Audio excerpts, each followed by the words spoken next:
I can't hear you.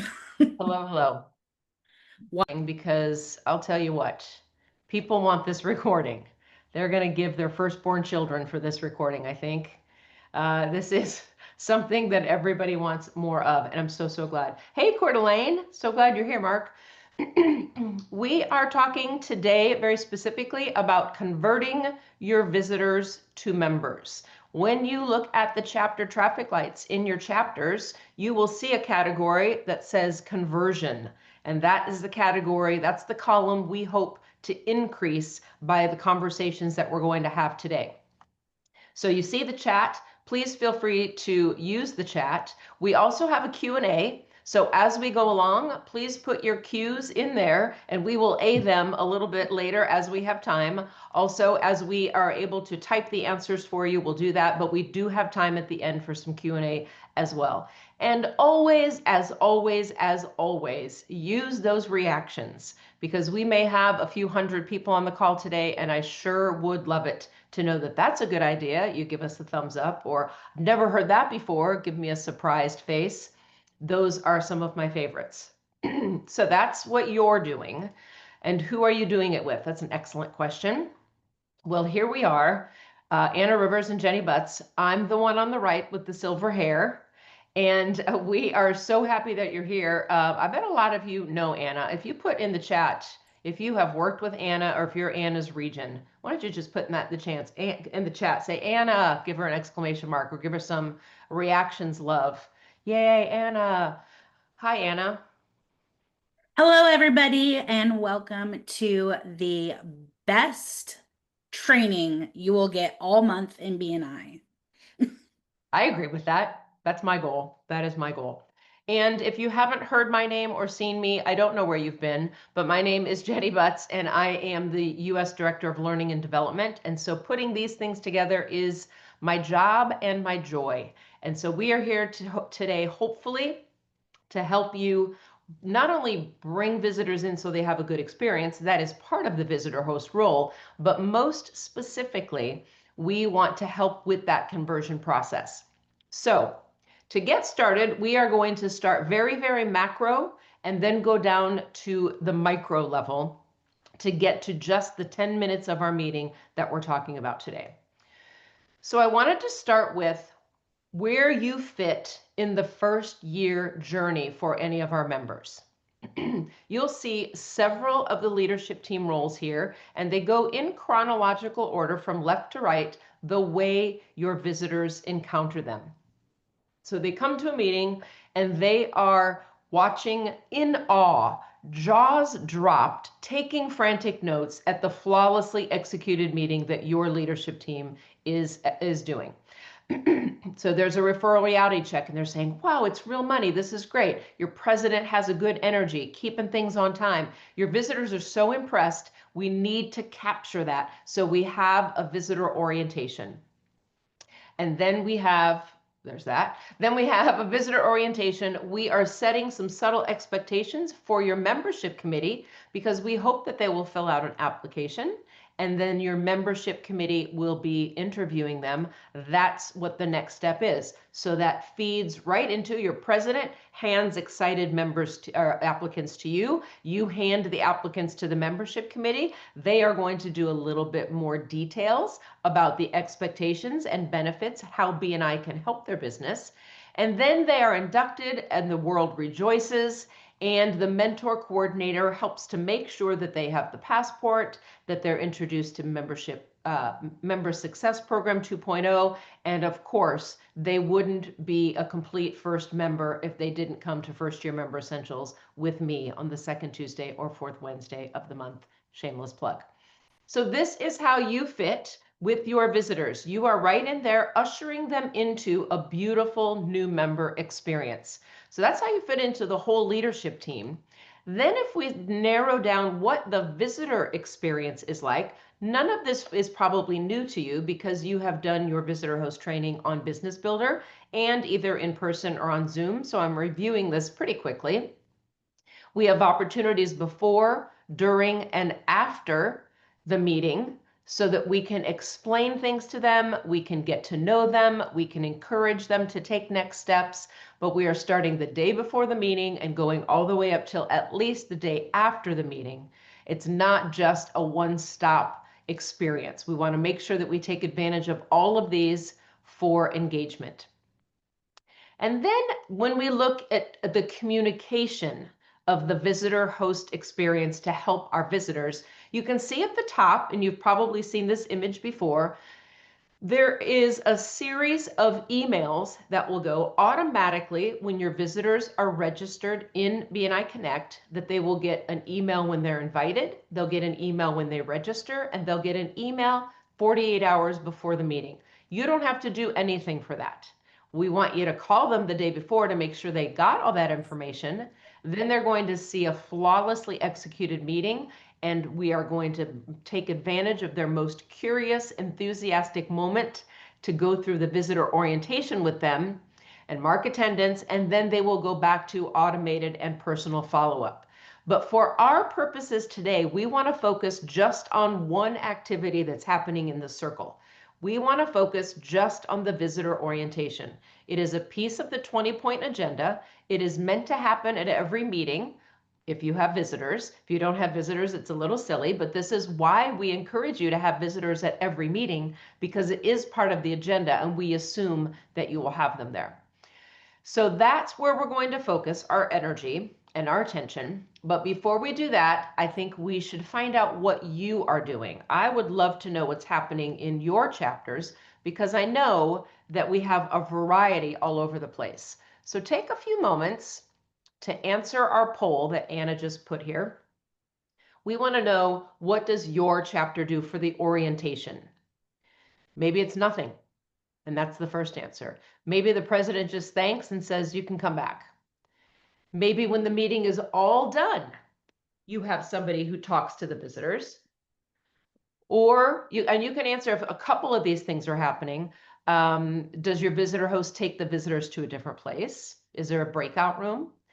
And are they talking with them during the meeting when there's part of the agenda that applies to that? What is happening? And I do believe you can answer, like, if the last two are true, you can mark both of them. Still moving pretty rapidly, so I'm leaving it up for another few moments. Oh yeah, that makes sense. Those are long answers. That might not have been my best move, but I needed it to be clear. Wow, we got some sports conversations going on here in the chat. Some Anna love and then a whole bunch of sports.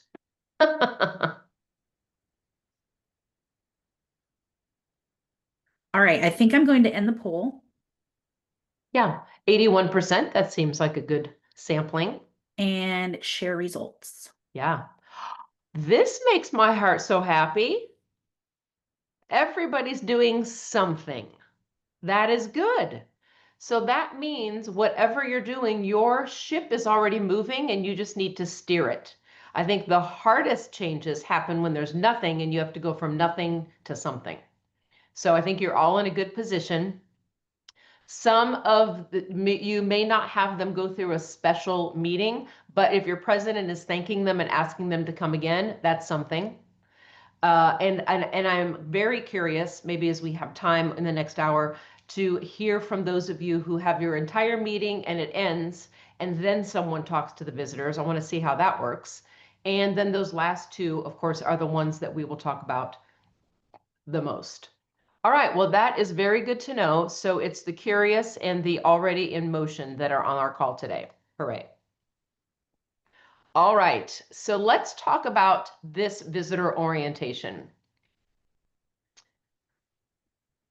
I have a couple of questions, and I would love for you to raise your Zoom hand. I don't think we're too numerous that eliminates that option, but you also could put some things in the chat depending on where you are. We will have at least 2 or 3 breakout sessions, so I hope that you are in a place where you can either pull over or turn your camera on if it's safe and wherever you are, because you're going to be in very small breakout rooms with just 2 or 3 people, and that will be far more engaging and useful than just listening in. But the first question I would love to ask is, why do we have this orientation? It is part of the 20-point agenda and has been for a number of years. So why do we have this? Either raise your Zoom hand or put it in the chat. What is the purpose? Stephen said in the chat to close and sell the value. Okay, yeah, I'll buy that. Jeremy. Part of it is just, if you've never been to a BNI meeting before, you're intimidated, especially if you have to get up in front of everyone and do a commercial or something. So I like to do to give them a heads up and make sure they know that they have to do that and help them put that together if they need help. Yeah, except that this is happening at the end of the meeting, so they've already had that opportunity. Whoops, sorry. I was paying that's attention. good. But I think that's a super important point, which is something we can do during open networking that's often overlooked. So I think it's a really great reminder for us that it does need to happen, because if you, and maybe you've heard me say this many times, and I will keep saying it many times, I think it's a helpful analogy. If you have ever been to a wedding that's a Catholic mass and you are not Catholic, or you've been to church with your Catholic friends, that's how your visitors feel. I don't know if I'm supposed to be shaking hands right now. I don't know, am I supposed to stand up? Or am I supposed to sit down? I am not sure what to do. So when you have the kinds of conversations Jeremy's talking about before the meeting even begins, that can help make them a lot less anxious. David, what would you add? We've had visitors attend that had never been to a meeting, and they may conflict with someone in the room, but we also help them find other meetings so that they can apply and be a member in another group. I love that. That's very giver's gain of your chapter. Yay, Seattle. I love it. Ivan. As part of, towards the end of the orientation, I usually take people through the responsibilities, the time commitment and the money commitment, because you deliberately try and keep those out of the meeting because it's too much detail for the meeting, but they all want to know how much it's going to cost. And you go through bits of the attendance policy, 3 subs and 3 absences, but to give them, it's a two-way street, basically. Yeah. Yeah, we know the questions they have, and so if we can answer them preemptively, that's very helpful. Oh, yeah, sorry. I agree with you. I agree with you. I am here, I'm seeing some other things. Answer questions they have, I'm seeing. Educate about the purpose and highlight the benefits. All right, Bethany. Ding, ding, ding, ding, ding. I see something that you put in there that I really want to hit on. A couple of things. Answer questions and offer the application link to apply. Several of you put answer questions, and I'm gonna put a pin in that for right now, because we are going to talk about that as a philosophy and as a best practice or not best practice. But I do want to note that Bethany, you have been, as far as I can see, the only person in here who has talked about, okay, except Dina, talking about an application. Very few of you have been talking about an application. And if any of you have been a visitor host maybe in the last several years and you met James Muir, who was a sales consultant we worked with, he talked about something called an ideal advance. And if you're in sales, you want to have a call or a meeting with a client, you want to have an ideal outcome in mind. If this meeting goes as well as possible, what is the outcome I'll have? So if you were to say there's one thing, one ideal advance, one action that we want somebody to take at the end of our orientation, what would you say that one thing is?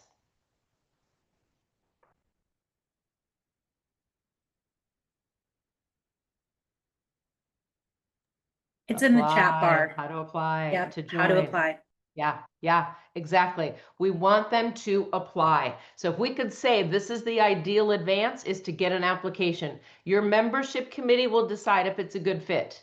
Your mentor coordinator will help them assimilate to the chapter. Your job, your mission, should you choose to accept it, is to get them to apply to fill out an application. David, do you have more you want to say about that? Yes, I also try And you can't cover everything, but I do try and tell them that it's more than just business and referrals, that we try and help personal growth, public speaking, accountability, and that you're signing up to a group that's going to help them succeed in many ways other than just passing business. Yes, all of that stuff is so important. Anna. Yeah, I just wanted to add to what you were saying when you're asking for an application. Your job is to prepare them for the membership committee. So you don't necessarily have to go over, we meet every week. You have to do this, you have to do that, right? Because that might turn them away. You want to keep them excited, say, this is how you apply, and then the membership committee will set the expectations. So true, so true. All of the things you're saying are things we want to communicate to our visitors. But what's important for us to remember is it is most effective if it is very strategic and it lasts less than 10 minutes. This should be very short. And so then you have to distill the most important things. You can follow up later. You can have other conversations. But for this initial moment, when we strike while the iron is hot, it needs to be fast and clear so that they know what their next steps are. And we hope that that's filling out an application. So that's how we're framing this conversation that we're having today about the conversation we're having with our visitors. We have the orientation for them to submit an application. That's the goal. So then as we're talking with our people, our visitors, whether it's one or you have several in the breakout room or in the side room of your main meeting, what's the difference? And this is a lot, we're still talking about sales. Your role in this position is kind of a sales role. What's the difference between a conversation and what might feel like a pitch? Like we're selling BNI. What kinds of things make a difference as you're having an orientation? Something that's organic and very lovely and comfortable for your visitors versus some sort of... For me, it's showing how we can help them personally, that they have a very referable position in the group, that it's something that we will help them assimilate, we'll help them hit the ground running. And we also enjoy helping new businesses, but you don't have to be an established business to join BNI. And one of the best things we can do is help someone start from zero or close to zero and be successful. Yeah, we want to hear about their business and help them. I think that's great. James? I think it's, are we going in talking, or are we going in listening? And if we're going questions, then we're learning why they're there, what their interest can be. And then based on that, we can make recommendations. If we go in talking, we're just telling them why we're wonderful. And then it becomes a pitch. Yeah, sales 101, right? You have to know what your pain points are for your client. Absolutely. Caroline.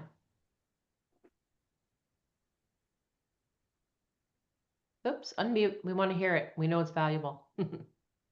I was saying, talking about the value that BNI can bring them and make them see how they can use it for their own business. Mm-hmm. Yeah, that feels like a conversation. It's very helpful, right? Stephen? Yeah. I just think about also my own experience with BNI. If someone wouldn't have taken the time to really kind of do some discovery about my business, where I'm at and everything else, I think I would have felt off-put by the advancement of that and then the more of the sales side. So that it's really nice to, just in any sales environment, to build up that trust and then move to the agreed upon next step, which is, if this makes sense for both of us, then, we'd love to have you guys be a part of the chapter. Yeah, fill out an application. David, then Heather, and then we'll have to move to the next question.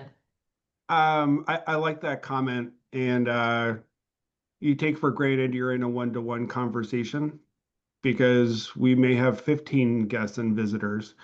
And so you don't have an opportunity to ask them a lot of questions other than, is this your first BNI meeting? Because if you ask that question again, you have brought them into the conversation. It helps you explore where you're going from there. But what if I were to tell you it would be financially irresponsible for me to leave BNI? That is part of our conversation, and that's the true fact, and that is a real conversation. Yeah, that's great. And everything we're talking about is for a regular meeting when you maybe have 3 to 5 visitors, a couple of visitors. If you have a big growth event and something else, you know, is you've got 25 or 40 visitors. That's a different, it's same elements, but we'll approach it differently. So please know that that would be a different thing. We would love for you to be having those several times a year. But this is for your garden variety meeting where you may have 2 or 3 visitors. Heather, did you change your mind? No. Okay, go ahead. I just feel it's important to be genuine, and I always try and tell them my own personal story and my success with BNI, both business and professionally. You know, so I just think that's really important to share your own story and your own success with them. Yeah. Yeah. And we're going to talk about that. So thanks for teeing that up. Yeah. The difference between a conversation and a pitch is that you aren't trying to push anything on someone that they don't want. Sales 101 is get into what the problems you solve and find out what they need. So we want to have strategic and quick conversations, but you may be finding you don't have the conversion rate in your chapters that you're hoping for. So what's getting in the way? If you say, well, Jenny, that's so simple. We just get them to fill out an application. Well, that's what we're trying to do, but they're not doing it. What are the kinds of things you're already discovering? We'll just take a couple of questions on this, or you can put them in the chat. What are some things that get in the way of that ideal advance, that application being committed? Because we know sometimes, and I'll just preempt this. I know sometimes, because Anna and I've talked about this a lot. We talk to our visitors weeks after they visit a chapter, and they say, well, nobody asked me. I didn't know how, I didn't have the link. I didn't know what I was supposed to do. That's an easy one to overcome, and we'll do that today. But there are some other things that might get in the way. The cost of membership. Okay, sometimes, yeah, it's not in the budget that they're setting for their own businesses, and that's an issue for them. Yes, they have to rush out. They're afraid of the time commitment. Yes, all of these things. Some are in your control and some aren't, right? You have no idea what's going on in somebody's business, but we can help them make a decision. And if we think of our conversations as giving them information they need to make a decision, then we're honoring them as a professional, as a business owner, to say, I'm not going to hesitate for a second to tell you how much I love the nano greens and collagen peptides and fish oil combo that I have every morning. If you don't want to drink it, I don't care, but I am going to tell everybody I talk to, as a menopausal woman, I have more energy than I've ever had in my life, and I am a fan of this cocktail. But that's the same thing we hear about with BNI. My business has been amazing. I love BNI, and that is compelling for somebody. So we just want to give them the information so they can make a decision. So what we are going to do in our visitor orientation, and this may be brand new to some of you, but if you've been on a call with me before, it will not. We do not want to start our visitor orientation by saying, what questions do you have? Or do you have any questions? So if that has been happening, I want you to scratch it off your script, because we know the questions they're going to ask, and we have the answers for them in a much more concise and effective way to deliver it. And if they don't know the questions they have because they don't have enough information, you're putting too much pressure on them when they don't know, and it feels like, well, gosh, you pulled me aside out of the meeting. Don't you have an agenda here? What am I supposed to do? I'm just the visitor. So what we want to do is we do want to get to some questions, specific questions that are going to help set expectations for them. We want to ask them what they liked about the meeting, not what they thought of the meeting, but what they liked about the meeting, especially if you have 2 or 3 people and 2 people loved it, but the first person to answer says, too long. Golly, why do you need 90 minutes? Then the other 2 are going to go, it was kind of long, wasn't it? And you don't want to change the trajectory of the orientation. We want to control the narrative as much as possible. So we want to say, what do you like about the meeting? Keep it up, keep it up.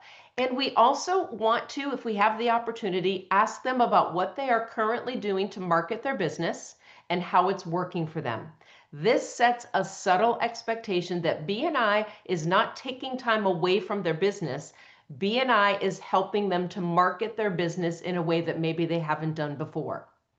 So we do want to ask them these questions, but we do need to start with some sort of transition, because they've just been pulled out of the meeting. Sometimes your president will do it seamlessly, and sometimes it's a little bit clunky, and they're like, who's going with the visitor host? What's happening? Blah, blah, blah. And we're trying to train the presidents to say, Visitors, thank you for coming. We are going to dismiss you now with our visitor hosts who will give you information so you can decide whether BNI is a good fit for your business.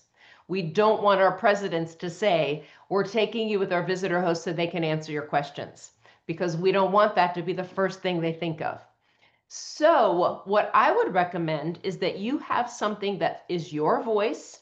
It's organic to you, but also carefully rehearsed. And you say it every time as the first words that come out of your mouth when you are with your visitors. For example, whenever somebody lets me do the visitor host orientation, I will start by saying, thank you again for coming. We're so glad you were here. I hope you met somebody or you learned something to help your business. I'm really curious to know what you liked about the meeting today. So I say that same sentence every single time. And then I'm not tempted to say, does anybody have any questions? Because we ask for questions because we don't know what we're supposed to say. So my sentence is, thank you for coming. I hope you met someone or learned something to help your business. I'm curious to know what you liked about today's meeting. And if you say something like that, that's your own voice, that will keep you from stumbling, not knowing what to say, or saying, do you have any questions? Because then you're like, because I need a few seconds. What am I supposed to do? What am I supposed to do? So let's practice that. This will be rapid fire breakout rooms. You'll be in pairs, or a few of you may have a third person. And I'll share this to the breakout when we get there. You're just going to rehearse the first thing you'll say. Hi, thanks for coming. I hope you met someone. I'm not going to say mine again. You don't have to say mine. That one works for me. It's very natural. It feels like my voice. You will find something that thanks the visitors for coming and transitions into this first question. You can see there are a lot of things in the chat, and as we unmute it, a lot of things we want to say, but if we don't know exactly what we're going to say, this will stretch into a 15-minute orientation, and then your in-person visitors will watch all the members leave the meeting and they'll go, but I wanted to network with that guy. Oh, I guess that's, So we want this to be concise so they can go back to networking. Any questions about what this breakout room will be? Yeah, Lorraine. I'm sorry, I hit it by mistake. Oh, okay. Well, good to see you. Glad you're here. Thank you, you too. All right. Anna Rivers, are we ready with breakout rooms? We're ready. Go to it.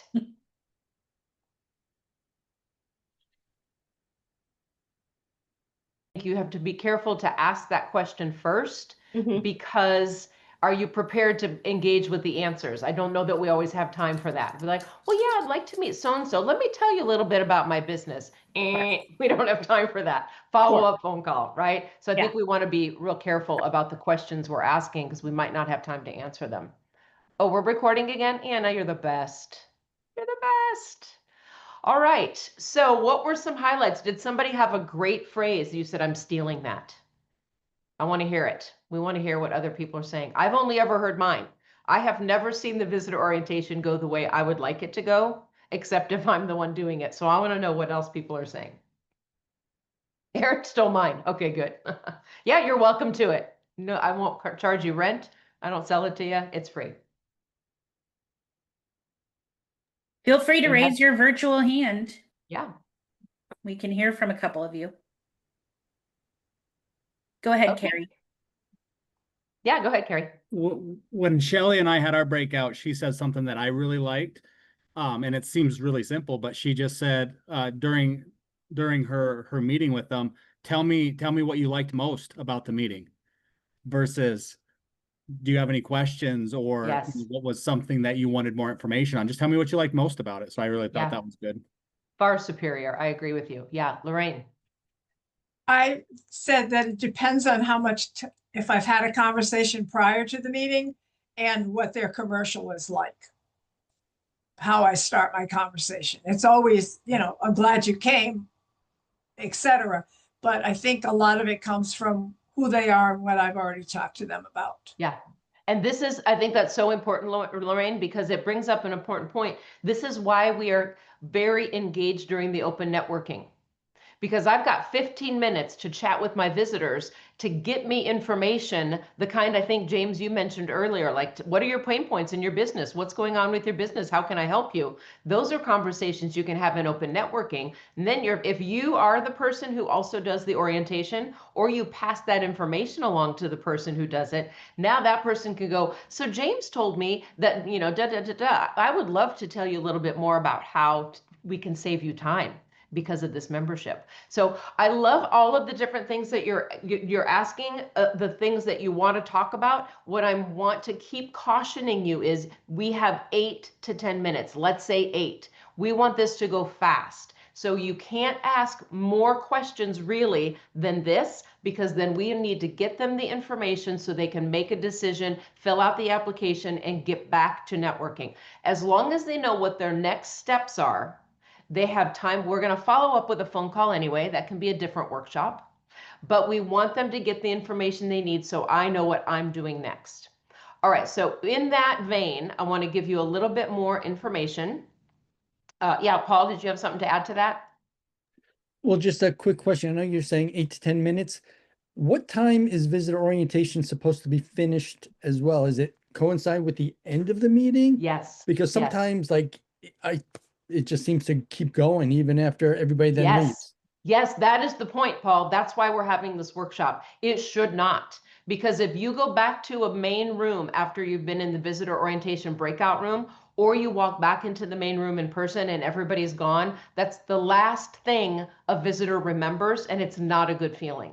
We want them to come back to a group that says, hey, you're back. Let's do a one-to-one. Let's have coffee. So this has to be concise. That may be different from what a lot of you are doing or have been taught. We really are confident that this is the best way your chapter can move toward the goals they have. And so we just want you to try this and then give us feedback and see how it works.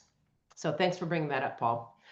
All right, these next 3 slides I'm going to go through quickly. They are available to you. We will give you the slide deck. They are options for you. I am not by any means encouraging you to go through a PowerPoint demonstration when you are in your orientation.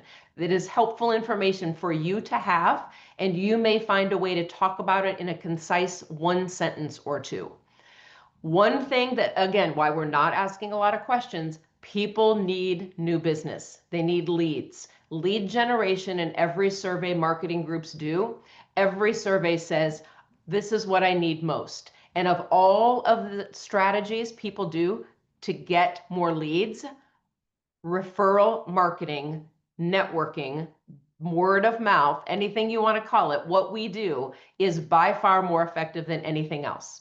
We want people to know this is what you're experiencing is referral marketing, and it's more effective than anything else. We also want them to see, if we have the opportunity, that what you're experiencing here, all the thank you for closed business, all the referral reality checks and the accountability, that's the difference between referrals and leads. Referrals happen every week in this chapter, and I am telling my partners what kind of business I need, and every week we are helping each other be intentional about warm introductions, not just leads. People don't understand the difference. You might also talk about how much more effective this kind of marketing is than just throwing spaghetti at the wall advertising. We know that you keep your customers longer, they spend more money, it's just better. These are speaking to the pain points of business owners they may not even be able to articulate themselves. So at some point after we say what you liked about the meeting, what are you doing to market your business? How's that working? Well, let me tell you what you're seeing here. What you're seeing here is a very effective system for referral marketing, and it's more effective than any kind of advertising or marketing, or you can add it to something that you're already doing so you don't offend any of your digital marketers who might be visiting. But it is about building your business by building relationships. And so you're just giving that, you can do that in 1 or 2 sentences. And that leads into a perfect place for you to tell your very brief BNI story. This is how we're building relationship. And if you have somebody else, if you have an attorney who comes to visit your chapter and there's no attorney on the visitor host team, but you say, hey, other attorney in our chapter, come with us to sit in on this, then the attorney can tell the BNI story, because that's way more effective if I'm a personal injury attorney to hear from a family law person than it is the Mary Kay person who's selling mascara. I can relate to somebody, but your BNI story is just, what was your business like before? What changed because of BNI? What did you discover, or how did someone invite you? How were you introduced to it? And how is your business different now? So it might be and you want to think about things like pain points in business, not enough time. My marketing efforts and results are not consistent. I don't know how I'm going to scale my business. I don't know how I'm going to keep my clients. I don't know how I'm going to find new clients. We know the people who come to BNI and what their issues are. So we want to address those in our story. So I could say, because I came from an academic background, I was writing all kinds of articles on LinkedIn. They were so good. And I thought, well, people are going to see those and hire me in a second, right? And it just wasn't happening. I wasn't getting any leads or referrals for what I wanted to do. Then a friend of mine, my CPA, actually invited me to this chapter, and I'm seeing how the system could be so different from what I was doing. And now that I'm building relationships and getting referrals from the people I know, like, and trust in this group, I have more leads now in the last 6 months than I ever had in the first 3 years of my business. That's a story, and it's a super short story, but it's something you want to plan out and rehearse so you can tell it in 30 to 60 seconds. Because it's got to fit into the 8 minutes. So we want to talk about one aspect of our business, and you don't need the whole story. Well, I started my business in 1998. And then, I went through a divorce. It was very painful. And then, but you don't need the whole story. Just what your business was like before, what did you discover in BNI, and how is your business different now? You will need to rehearse this. And so you can better believe I'm going to give you a chance to rehearse this with each other. Got to think about your BNI story. You can give each other tips. How do I make it more concise? What parts are important? We'll give you a little bit more time this time. 10 minutes, still with just 2 or 3 people, because I think it's easier to interact and have everybody get a little bit more time with that. 10 minutes to tell your BNI story. What questions do you have before we kick you out of here?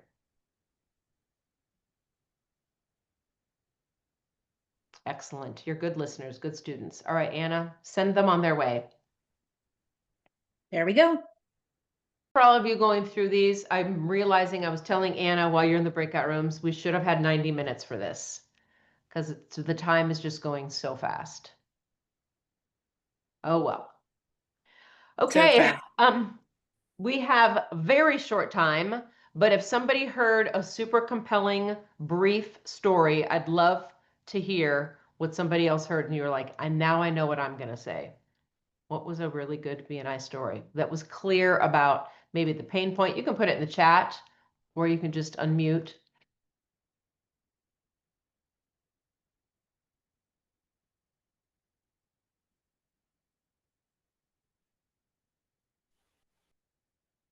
All right, maybe it's something you need to work on still. Fair enough.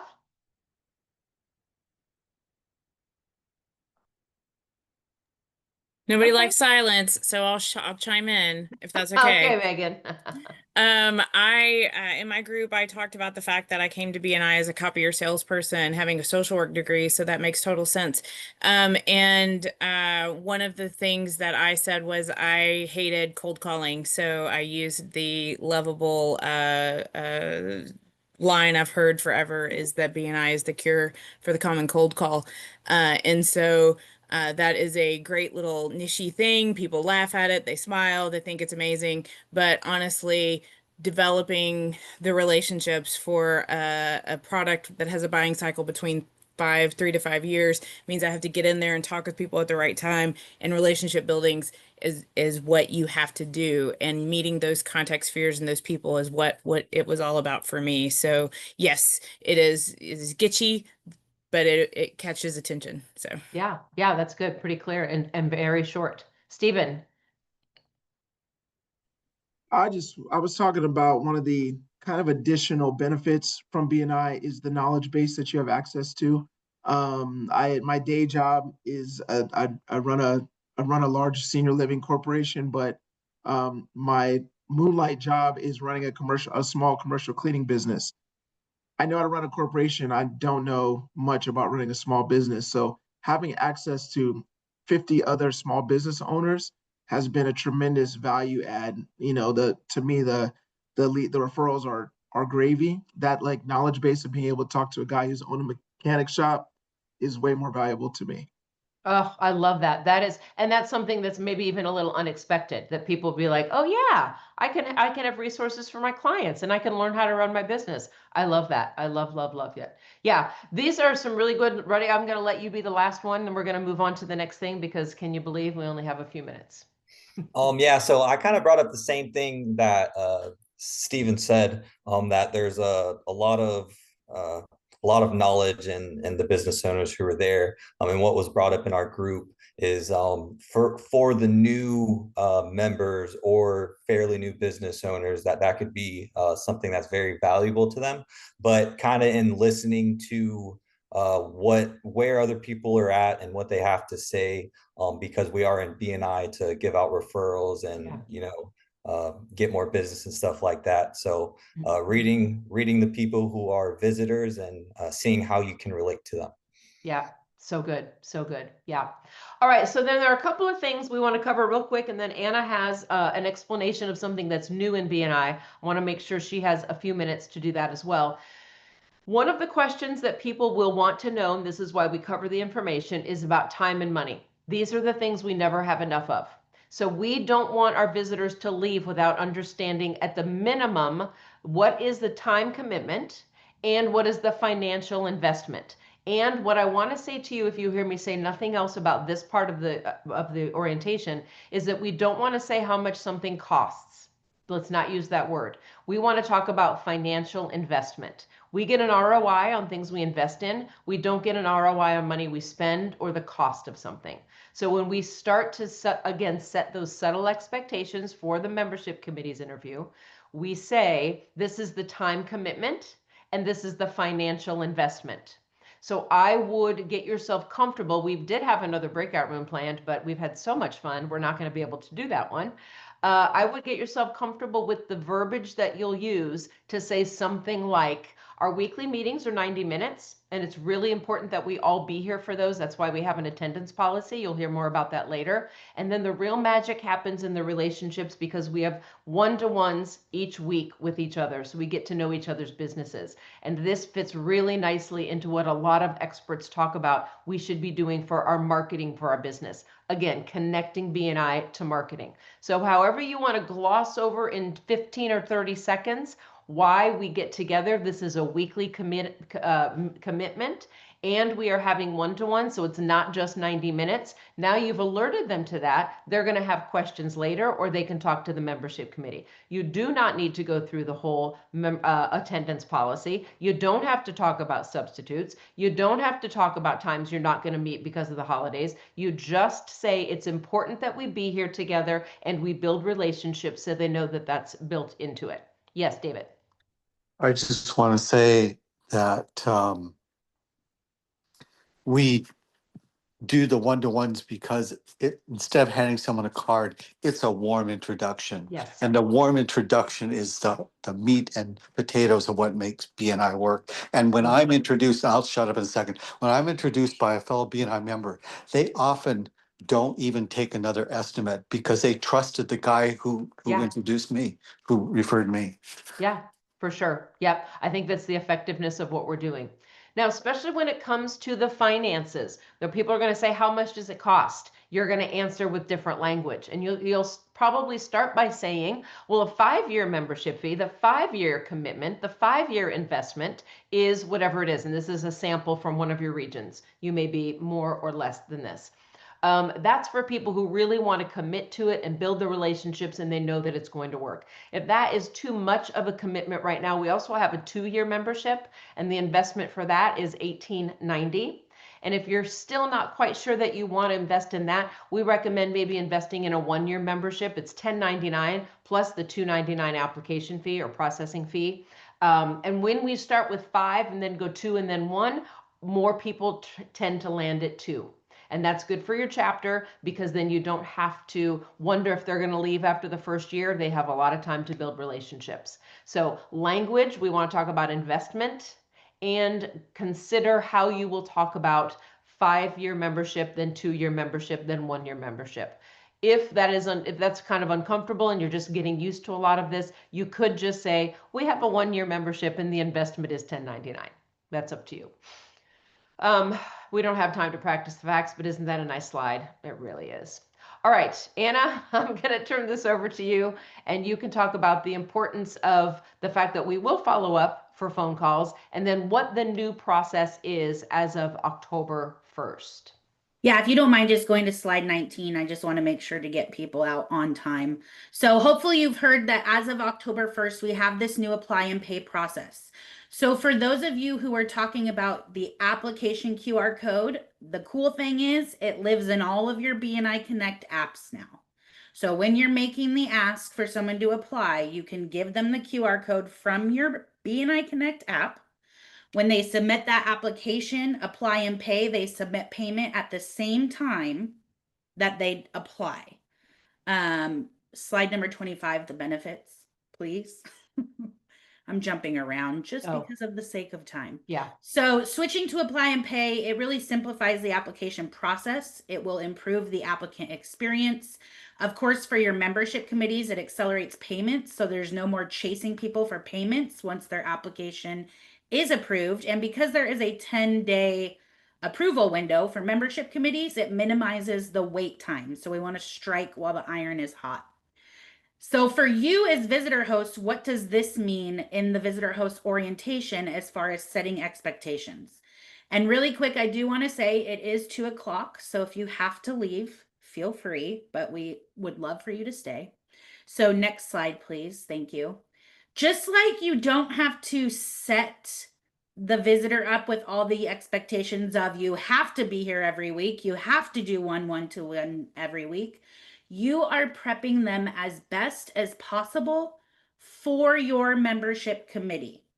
So you want to be very open with them so they understand when you apply, you're going to be submitting payment while you apply. So you're going to want to be ready to do so. You want to prepare them to be ready for the interview, right? When you submit your application, you need to be prepared to interview with our membership committee. Our membership committee meets X day, X time. If you have a consistent meeting where your membership committee meets, that will help a lot. But you are, as a visitor host, setting visitors up with the right expectations so they are ready for your membership committee. And that is really important. And that should be the last one. Yeah. Thank you. That's so good. Yeah. And your area directors and your coaches and other people in your region will have more information if you have questions about this. We just wanted to let you know it's slightly different. The visitor experience as they're applying is not that different, especially if they've never applied to a chapter. How could they possibly know it's different? It's all they know. So if you have further questions, feel free to reach out to your area director. Jim, quick one. Yeah, I thought this app apply and pay thing was optional, but you're saying that this is mandatory for everybody. This is what everybody's doing. Yeah. And in fact, everybody in the US. Yeah. Okay, let's wrap this up because it is 2 minutes after and I can see people are dropping off a little bit. I want to give you a summary, your CEU, and then if anybody has any questions, I'm happy to stick around for a few minutes. As we have talked about a lot of things and you've practiced a lot of things, it feels like we just got on this call. I can't believe it, but we did. What we want to remember is the things we do want to do. What did they like about the meeting? Not what did they think, but what did they like, or what did they like most, or what impressed them? We do want to ask how they are currently marketing their business and how it's working. If it's working great, say, okay, fine, then this might be this might enhance what you're doing. It doesn't matter if it's working or not working, we're setting the connection between marketing and BNI. You do want to give them the information about the time commitment and the financial investment. They wonder, and if you don't tell them, it feels culty. So we want to make sure they have the information so they can make a decision about their own businesses. And we do want to invite them to apply. We want to give them a link, give them a QR code, give them whatever they need. So if they say, this is for me, I love it, I found my people, I can't wait, then they don't have to wait at all. They can just do the next thing. We want to make sure they have that information. What we don't want to do is start the orientation with, do you have any questions? Remember, you're going to rehearse the thing you're going to say first so that that doesn't accidentally come out of your mouth. We do not need to give them a lot of details about the attendance policy or the power of one or the membership committee interview or any of those kinds of things. We want them to know what's good for their business, and we will follow up the next day with a phone call so we can answer all those questions till the cows come home. We just don't want to do it in this very short time frame. And again, let's not forget to tell them how to apply. So that kind of goes with the do invite them to apply, and don't forget to invite them to apply. We really, really don't want them to leave wondering, what am I supposed to do? How do I even become a member of this chapter? That would make us sad. There, you crammed a whole CEU into all of that. So now you know everything there is to know on this particular topic. And if you need to jet, I fully support that. I tried to stay within the hour, but now I'm realizing we needed more time. We are going to send this recording and the slide deck to all visitor hosts. That way you and your teammates can talk about this. If you weren't able, you know, your whole team wasn't able, or if you and your region, maybe Megan, if you wanted to have a whole watch party for all the visitor hosts in your region, and you could play this video and then pause it when we did the breakout rooms, have your own discussion, come back to the recording. That's a thing you could do. We also might do another one in November, and I'm going to make that last longer. It's going to be a 90-minute one. So if you need to go, thank you so much. Thanks for what you're doing in your chapters. I'll send stuff out to you on Monday, and I will stick around for a few minutes if anybody has any questions. Thank you, Jenny. Yeah, you're welcome. Thanks for coming, everybody. Thank you. Hi, Jenny. I just had a question here. And I apologize. I missed like half the meeting. And so on the do not do's, where we don't go over policy and attendance, is that done over a phone call then? Or is there, I mean, is there like a, you know, when should that take place? Should that take place prior to the application or right after the app? That's when that's what your membership committee is for. Got it. Got it. Okay. Okay. Got it. That's part of their interview process. Okay. Thank you. Yeah, you're welcome. James.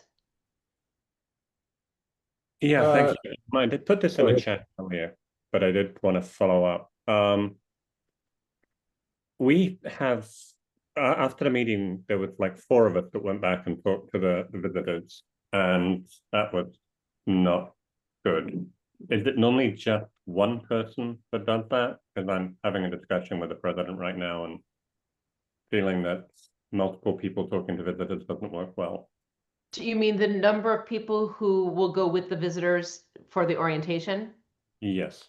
Yeah, I think it depends on how many visitors you have. Okay. I would think if you have just one visitor host is okay, unless you kind of feel like the dynamic might be awkward. If it's, you know, a male, female, or something else combination that might be somewhat awkward, you could have 2 visitor hosts go to make the person feel that you can kind of read, does the person feel comfortable going off with another person or not? But I think if you have multiple visitors, I would encourage a couple of visitor hosts. Someone will remember a thing that the other person forgot. Or if you have somebody come in who is a closer profession, if you've got a painter who's visiting, why not bring the handyman? Because at least they'd be in the same contact sphere and you can make another connection. Because then even at the end, you could say, well, I'll let you two, now that you've met, maybe the 2 of you want to set up a time to meet, maybe you can do some business together. So I think it's all pretty situational. I'd like to say that here's the ratio, but I don't believe that that's very accurate. I hope that's helpful. It was very, thank you. Okay, good. Yeah, Jim. Yeah, just to follow up, because this was not answered in our visitor host training. Somebody applies and pays and doesn't get approved, which has happened to us this week. What happens to their payment? It gets returned. Well, I understand that, but do we have to chase that? Does BNI do it automatically? Yeah, we have an operations team for that. Once it's declined, then they'll start the process to return the payment. Lorraine. I wanted to go to where Jim was talking is because I heard the other day that the money wasn't going to be processed until it was approved, which was contradictory to what I had learned in the beginning. Like you just said, the process application goes in, the money is taken, and they sit there and wait. If they're not approved, then they get their money back, which could Yes. take a few days. Yes, there's a 10-day window. That we want this to happen quickly because we had too many members who were waiting 14, 28 days, 2 months before they were hearing back from the membership committee. It's not a good experience for a visitor who wants to be a member. So we find the most effective chapters, we're doing it in about 7 to 10 days. It's a quick turnaround. The membership committees are working like a good machine. And so what happens is the member will apply, and in the application part, you are prompted to submit payment. You can continue without that part. But after, so if I apply and then I pay, and now I'm waiting for the membership committee, if the membership committee does nothing, my application will be approved at 10 days. So membership committees need to, if they do nothing, then that's great, because I think 90% of our applications are approved. Almost always they're approved and not declined. We know that there will be stack days. There will be 4 mortgage brokers who apply. Those have a different set of circumstances. But for your just regular run-of-the-mill applications, I apply, I submit my payment, and then my membership committee will hit approve on the reconcile screen. Or if nothing happens after 10 days, it will be approved, and then the chapter can make arrangements to induct. But there won't be any, my understanding is there won't be approval without payment. I had one other thing. I came in a little bit late and you were talking about visitor host orientations. I got the impression that they were in the middle of the meeting. No. No, just didn't they're make any sense. They're right before the Secretary Treasurer report, toward the end of the meeting. They're just not after the meeting ends. Okay, thank you. I missed that piece and it wasn't making any sense to me. Yeah, Thank you, it's in the Jen. agenda where it's always been. I'm not changing that. Yeah, I'd have to, okay. Dr. Meisner would take issue with that. I'm not changing the agenda. No, I don't, it's not in the agenda that we break them out. Yeah, it's in the Okay. agenda. The president's announced, thank you for the visitors, and then they're dismissed to go with the visitor hosts. Okay, I'm gonna have to relook at our agenda then. Thank you. Yeah, you're welcome. Paul. Hi, thanks. So 2 quick things, I think. The first one is you showed some slides that we should discuss, and in some chapters, we actually had a slide deck during orientation. Do you recommend going through the slide deck, or just having the conversation? And this is specifically for a online chapter where it'd be easy to show the presentation. I think an online chapter, when you do a breakout room for your visitor hosts, it would be very natural to have slides. We're used to looking at that. At the same token, it also might be nice to just look at each other's faces and not have a deck. So I think you'll have to kind of determine what's more comfortable for the people doing the orientation. If the slides are helpful and they keep you on track, then absolutely use them and go through them pretty quickly. And this is something you and your other visitor hosts might want to practice with each other. Let's get on a Zoom call and see how quickly we can get through the orientation. Nothing that is done super well happens that way the first time. Sure. And so we need to practice a little bit with, maybe you say at the end of this meeting, would we have 4 members who will come in and pretend to be visitors today if you don't have visitors, so that you can run through it. And then the second thing is it true that the new applications do not ask for references? That is true. Yeah, the membership committees will want to ask for those or talk about it in the interview. The idea behind that, in case that was your next question, is that because BNI members are all sponsored by another member, we usually have at least one person in the chapter who knows that person and can vouch for them. We also know that it takes the longest time to wait for references than anything else in the process. So it's a huge roadblock. And I'm giving you references that are for sure going to say good things about me.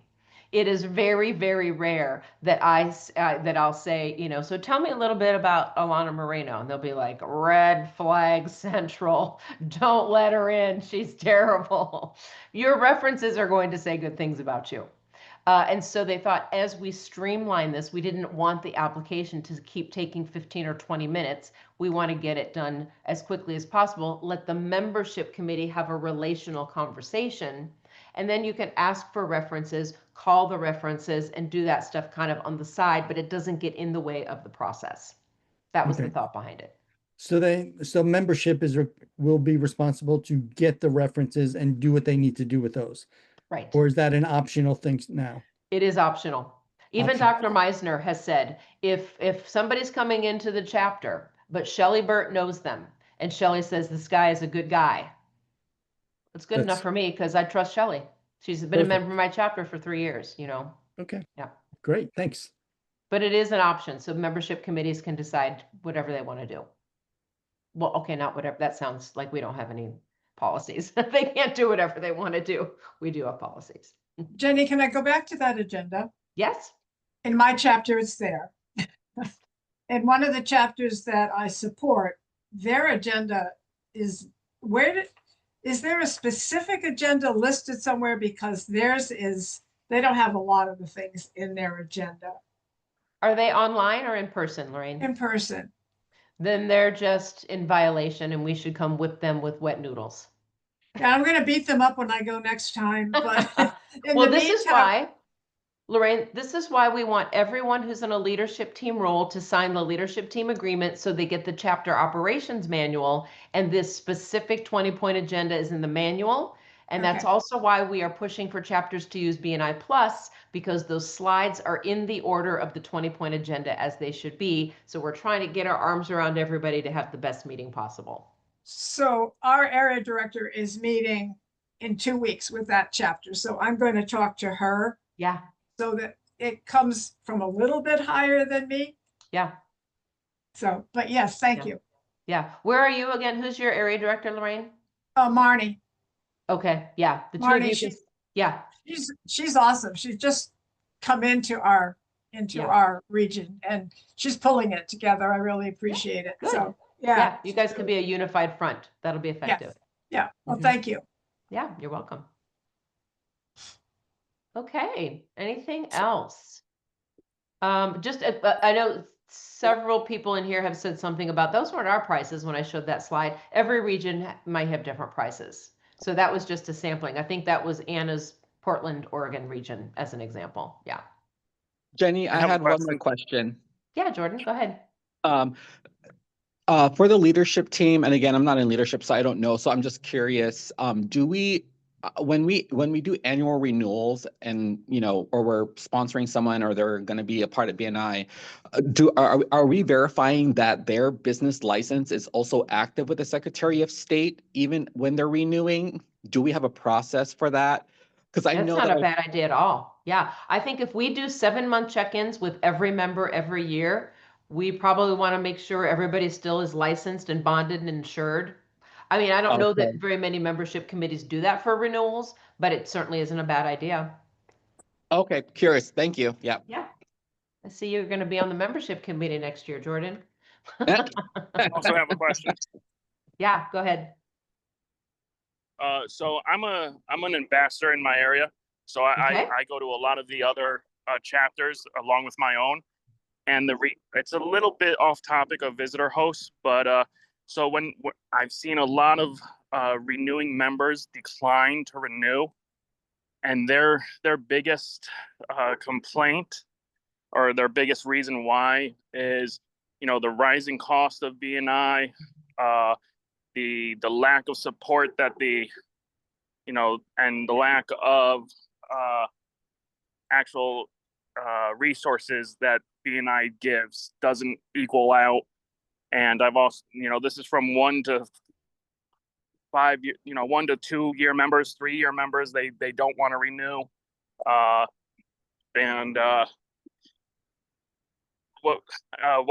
What is some antidotes that we can use to get them to renew? Yeah, a couple of good talking points for people as we are reminding them and ourselves all the time have to do with the value we get from BNI.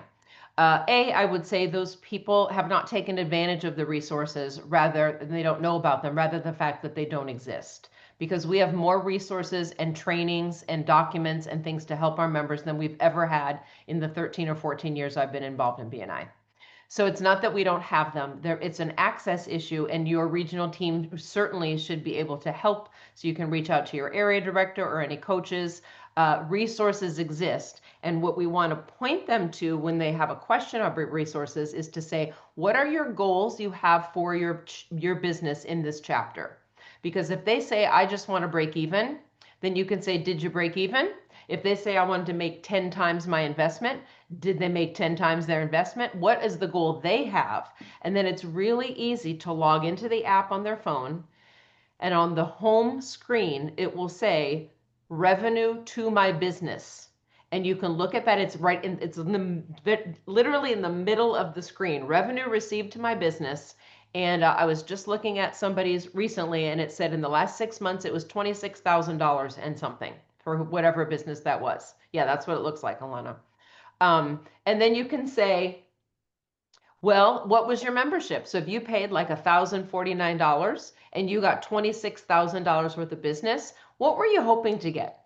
Because to me, that feels like a pretty good ROI. I don't know where else you're going to get that kind of a return. So I think if you're having the conversations, you might talk to them about specifics of the complaints, because it's so much easier for us to say, and I know that's not what they're saying to you, but it feels like whatever the complaint is just, I don't like it. Instead of saying, I was hoping to get 10 times ROI, but I only got 4. And you can go, all right, let's look at these resources. Maybe we need a key skills workshop in our chapter. Maybe we need to do some business builder trainings. Maybe we need to have some one-to-ones that mean a little bit more to us. Maybe your weekly presentation isn't dialed in. There are lots of things we can do. The sole purpose of this membership is to make money. So if it's falling short for anybody in any other way, then that is maybe something they came in looking for that wasn't the original intent. My husband had an employee one time who would say, I'm working hard and you don't appreciate me. And he would say, that's what your paycheck is for. I appreciate what you do because you have a job. I am not giving you your reason for living. I would not recommend having conversations like that with your members, but you can remind them that the purpose of BNI is to make money. How can I help you find the resources that you need and the support you need? It is designed to be better than ever. And if it's not, it's a matter of execution, not a matter of support, support and execution, not a matter of resources not being available. So you can even, if there's a new member, direct them to me. I love to talk to brand new members. We'll tell them to talk to our Member Success Center. We'll direct them to their coach, to their area director. Having conversations is always the best way to turn something around that feels negative.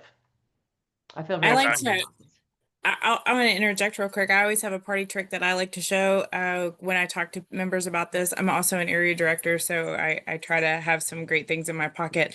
And one of them is to say, can I look at your profile? And then I also ask them what they spend like in marketing and that kind of thing, because I've, through all of the continuing educations and meeting with other members, I have found out that if you Google yourself, you guys can do this really quickly. Guess what pops up? Just Google yourself really quickly. Okay, this is not hard to do. It's not inappropriate. You can see that the second or third thing that pops up, depending on your LinkedIn profile and its views, is your BNI Connect profile. And so if you want to bury a dead body on Google, you put it on the second page. So we're all on the first page, thanks to our BNI membership. And most people pay thousands and thousands and thousands of dollars to be on that first page. And guess what? You got it for the low, low price of whatever it was for your region. So yeah. It's a great party trick. Just keep us going, Joshua. We could be on here all day long. We got lots of stuff. Oh, absolutely. I definitely appreciate it. Good. That, and that's the biggest, complaint that I hear is I just, I only made my initial investment back in the first year, or I don't have the time commitment, or I don't have the referral network to refer, the commitment requirements. Yeah. And all of those, I think, can be continued with a follow-up question to say, well, how much money do you make on your other marketing investments? or I don't have time to do the networking. Well, where else, how much time do you spend in other ways to market your business? Because I'm pretty sure they were doing nothing before and they came into BNI and they were like, oh wait, this is how you market a business. I'm not sure I'm interested. So I think even just one follow-up conversation can probably lead you to a lot of things. And if they're just not interested, they're not interested. We don't want anybody in here. As our colleague Gina Harold likes to say, hostages are rarely inspired. So if we have people in there who really get it and like it and it's working for them, that's the best chapter experience for everybody. Absolutely. Yeah. All right. Thank you for your time. I appreciate it. Yeah, I'm glad you're out there as an ambassador. Any other questions? See, I should have made it 90 minutes. Here we are.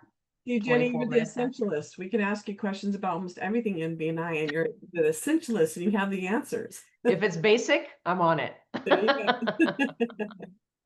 That's it. That's it. All right. Well, I will leave you to the Thursday afternoon that you will have, and I'll send this recording and the deck out on Monday for you. All right. Thanks for coming. Bye. Thanks, Jenny.